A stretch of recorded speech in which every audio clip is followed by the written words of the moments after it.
이제 시작하겠습니다. 김관영 원내대표님의 개의 선언이 있겠습니다. 네, 지금부터 바른미래당 제29차 원내 정책회의 시작하겠습니다. 김관영 원내대표님의 모두 말씀 있겠습니다. 네, 2019년 기해년 첫 번째 열리는 원내 정책회의입니다. 대한민국 국회와 정치 개혁에 항상 앞장서왔던 바른미래당은 2019년을 국회 개혁의 원년으로 삼겠습니다. 정치 개혁의 기념해로 만들겠습니다. 일하는 국회를 만들기 위한 각종 국회 개혁 작업에 박차를 가하겠습니다. 몇 가지 국회 개혁 작업에 대해서 바른미래당의 계획을 말씀드리겠습니다. 먼저 각 상임위별로 법안 소위를 매주 정기 소집해서 법안 심사를 활성화하는 방안을 적극 추진하겠습니다. 둘째, 국회 선진화법의 개정을 서두르겠습니다. 선진화법은 식물국회를 만들어버린 소진화법이나 마찬가지가 됐습니다. 선진화법 중 하나인 신속처리 안건은 그 표현과 달리 실제로는 저속처리 안건이나 다름이 없습니다. 이것은 과거 양당제에 기초해서 만든 법입니다. 그러나 지금 다당제의 현실에 맞지 않습니다. 다당제의 현실을 반영해서 의결 정족수를 단순 과반으로 낮추어서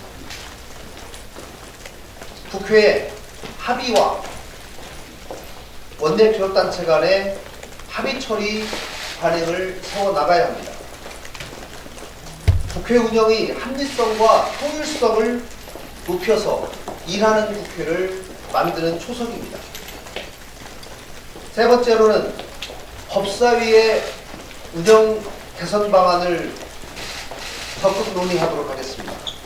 지난번 20대 후반기 원구성 협상 당시 합의한 원내교섭단체 간의 합의 정신에 따라서 법사위가 제대로 기능하고 국회의 효율성을 저하는 일이 없도록 제도를 개선해 나가도록 하겠습니다. 네 번째는 정치개혁을 위해서 무엇보다도 필요한 연동형 비례대표 제도의 선거제도 개혁입니다. 지금의 선거제도로 구성된 국회는 다양화된 사회의 갈등을 풀어내지 못하고 갈등만 더 증폭시키고 있습니다. 비례성과 대표성이 강화된 제도로 다원화된 사회의 요구를 풀어주고 정치 개혁을 이끌 필요가 있습니다. 국민에게 이득이 되는 다당제와 협치를 제도화할 수 있는 유일한 방법 역시 연동형 비례대표제입니다. 다섯 번째로는 예결위 내에 소소위 운영에 대한 개혁이 절실합니다. 해마다 되풀이되는 깜깜이 예산, 밀실 예산 심사를 방지하고 소소위 활동에 책임을 강화하는 법안을 마련해서 투명한 국회, 국민과 함께하는 국회가 되도록 해야겠습니다. 여섯 번째는 그동안 27개월째 공석인 특별감찰관 임명 1월 내에 마무리 짓도록 여야 협상을 서두르겠습니다. 또 2월 임시국회 내에 반드시 방송법 개정안 통과될 수 있도록 협상해 나가도록 하겠습니다. 정부 여당은 공수처를 핑계로 특별감찰관 임명을 계속 미뤄오고 있습니다. 그러나 이번에 터진 청와대의 특감반 사태 등을 사전에 방지하고 청와대 기강을 바로잡는 데 특별감찰관은 분명히 역할이 있을 것입니다.